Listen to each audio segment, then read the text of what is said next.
അഥവാ നീ ഇവിടെ വന്നത് എല്ലാവരും അറിയുന്നു. നീ ഇവിടെ ഒരാളെ സൃഷ്ടിക്കണം. അല്ല, ഈ പേരുമാറ്റത്തെ കുറിച്ച് വയനാട്ടിലെ ജനങ്ങൾക്ക് എന്താകും പറയാനുള്ളത് എന്ന് കൂടി നോക്കാം. ആയിക്കോട്ടെ, ഇന്ന് നമുക്ക് ഇവിടെ തന്നെ കൂടാ. എല്ലാം അറിഞ്ഞിട്ട് തന്നെ കാര്യം. തമ്പി, 2 കസേര എടുത്ത് പുറത്തേക്ക് ഇടുക. അതാണ് ഞങ്ങൾ വയനാട്ടുകാർ ഏറ്റവും കൂടുതൽ അനുഭവിക്കുന്ന ഒരു പ്രശ്നം. അതായിരുന്നു ഞങ്ങളെ സുൽത്താൻ ബത്തേരിന്റെ പേര് ഗണപതി വട്ടം അല്ലേ, അതാക്കലായിരുന്നു പ്രശ്നം. എന്തോ കുത്തി പറയുന്ന പോലെ എനിക്ക് ഫീൽ ചെയ്യുന്നുണ്ട് കേട്ടോ. കുത്തിയില്ലല്ലോ, കുത്താൻ പോണല്ലേ ഉള്ളൂ. ഇത് വലുതെന്തോ വരാൻ പോകുന്നെന്നാ തോന്നുന്നത്.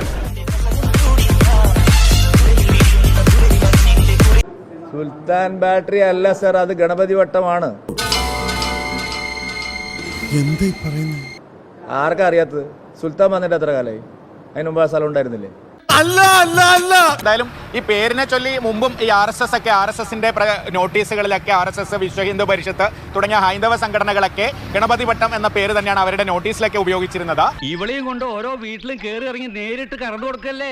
പക്ഷേ ഔദ്യോഗികമായി സുൽത്താൻ ബത്തേരി എന്ന് തന്നെയാണ് ഈ സ്ഥലം അറിയപ്പെട്ടിരുന്നത്. ഒരു 250 വർഷമെങ്കിലുമായി ആ പേര് നിലനിൽക്കുന്നുണ്ട്. കേരളം മുഴുവൻ, ലോകം മുഴുവൻ ആ പേരിൽ അറിയപ്പെടുന്നു. ഇങ്ങനെ പോയ അയാൾ കയറി അങ്ങ് വാങ്ങുന്നു. ആന മതമിളകി വന്നപ്പോൾ നെഞ്ചു വിരിച്ച് നിന്നിട്ടുള്ളവനാടോ ഈ നാഗേന്ദ്രൻ. അത് ഞങ്ങൾ ജയിപ്പിക്കും. ഞങ്ങൾക്കത് മതി. ആ പേര് മാറ്റി ഞങ്ങളവിടെ വിജയത്തിൽ ജയിപ്പിക്കും. എങ്കിലൊന്ന് ജയിച്ചു കണ്ടാൽ മതിയായിരുന്നു. എന്താ ലാസ്റ്റ് നീ അങ്ങനെ വർത്താനം പറഞ്ഞു? അഭിപ്രായത്തിന് വലിയ ബാല്യമല്ലല്ലോ, എത്ര പറയാലോ. ജയിച്ചാലാക്കുന്ന അയാൾ പറഞ്ഞാൽ ജയിച്ചാലല്ലേ ആക്കുള്ളൂ. കരയരുത്, കരയരുത്, എനിക്കൊന്നുമില്ല. അഭിപ്രായത്തിന് വലിയ ബാല്യമല്ലല്ലോ, എത്ര പറയാലോ. ജയിച്ചാലാക്കുന്ന അയാൾ പറഞ്ഞാൽ ജയിച്ചാലല്ലേ ആക്കുള്ളൂ. സുരേന്ദ്രൻ ജയിക്കണം എന്നുള്ളത് തന്നെ അയാളെ അതിമോഹമാണ്. ശരിക്കും സുരേന്ദ്രൻ ജയിക്കാൻ ഒരു ചാൻസും ഇല്ല. എന്നിട്ടല്ലേ പേര് മാറ്റില്ലേ? എടാ, ആരൊക്കെ മാറിയാലും നമ്മൾ മലയാളി മാറൂല. അതിപ്പോ ഫുട്ബോൾ ആണെങ്കിലും ശരി, എന്തായാലും ശരി, നമ്മൾ കൂടെ ഉണ്ടാവും, നമ്മൾ മാറൂല. അത് പറഞ്ഞ ആള് MP ആയാലല്ലേ. MP ആവാൻ പോകുന്നില്ലല്ലോ, പിന്നെ ഇപ്പൊ എന്ത് പറയാനാ? മിണ്ടരുത്, നീ മിണ്ടരുത്.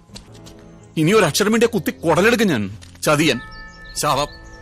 എന്തിനാടാ വെറുതെ ഞങ്ങളെ കൂടെ ഇതിൽ വലിച്ചു ചാടിച്ചത്? ജയിച്ചാൽ മാറ്റുന്ന ജയിക്കാൻ സാധ്യതയില്ലല്ലോ. പിന്നെന്താ? അല്ല, കടലിവിടത്തേക്ക് കൊണ്ടുവരാൻ തന്നാലേ കടൽ കൊണ്ടുവരാൻ സാധിക്കില്ലല്ലോ. അതുപോലത്തെ ഒരു വാക്കുന്നേ ഉള്ളൂ. അത്രയേ ഉള്ളൂ. നിങ്ങളെ മോനെ ഒരു സ്ഥലത്തും ഒരു കാലത്തും ഞാൻ ജയിക്കാൻ വിടില്ല.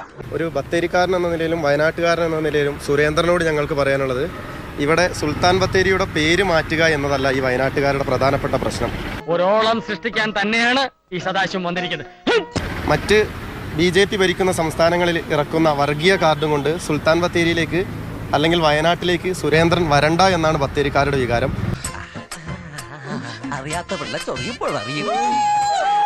ബത്തേരിയിൽ വന്നിട്ട് ഒരു സ്ഥലത്തിൻ്റെ പേര് പറഞ്ഞുകൊണ്ട് ജനങ്ങളെ വർഗീയമായി വേർതിരിക്കുന്നതിന് വേണ്ടിയിട്ടുള്ള ഒരു ഇടപെടലാണ്, അല്ലെങ്കിൽ വാക്കുകളാണ് സുരേന്ദ്രൻ പറഞ്ഞിട്ടുള്ളത്. പക്ഷെ ആ ശ്രമം പാളിപ്പോയി എന്നതാണ് സത്യം. നിനക്ക് ജന്മത്ത് പറ്റില്ല മോനെ. അങ്ങനെയൊന്നും കളിയാക്കണ്ട കുട്ടാ, ഞങ്ങൾക്കും വരും ഒരു കാലം. ആ വന്ന കാല ഗോപാല ഇത്, പക്ഷെ കഷ്ടകാലായി പോയിന്ന് മാത്രം. ഇനിയും ഞാനിവിടെ നിന്ന് ഡയലോഗ് പറഞ്ഞ കരഞ്ഞു പോകും. ഉസ്മാനെ രക്ഷപ്പെട്ടോ.